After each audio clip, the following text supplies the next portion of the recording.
Oui, ce sont des milliers de palettes d'aide alimentaire, de produits de première nécessité comme des couches, du lait maternel, de la farine, des conserves qui sont stockées ici sous la chaleur dans cet entrepôt de Kerem Shalom tout au sud de la bande de Gaza, du côté palestinien de ce territoire. Ces vivres ont été contrôlés par l'armée israélienne, validés depuis des semaines et pourtant ni l'ONU ni d'autres ONG ne viennent les récupérer pour les distribuer aux Gazaouis qui en ont tant besoin. Alors la question c'est pourquoi ça bloque?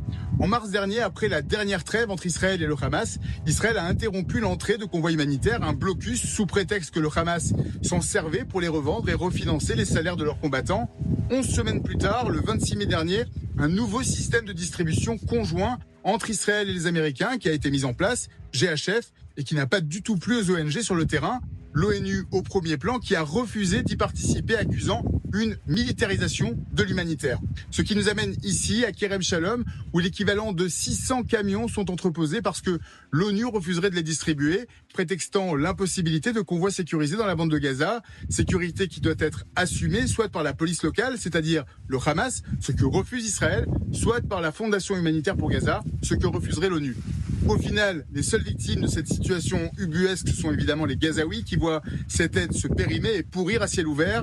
Depuis dimanche, une pause humanitaire dans les combats a lieu quotidiennement.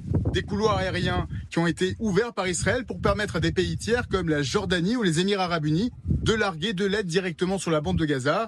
La France se joint à cet effort ce vendredi en larguant 40 tonnes de vivres, soit l'équivalent de 4 camions d'aide humanitaire. Donc c'est plus symbolique que conséquent, avec aussi la question de la récupération de ces palettes qui pourraient être facilement interceptées et revendues par des milices armées ou par le Hamas, même si Israël assure que tout a été fait pour qu'elles atteignent directement les populations civiles palestiniennes.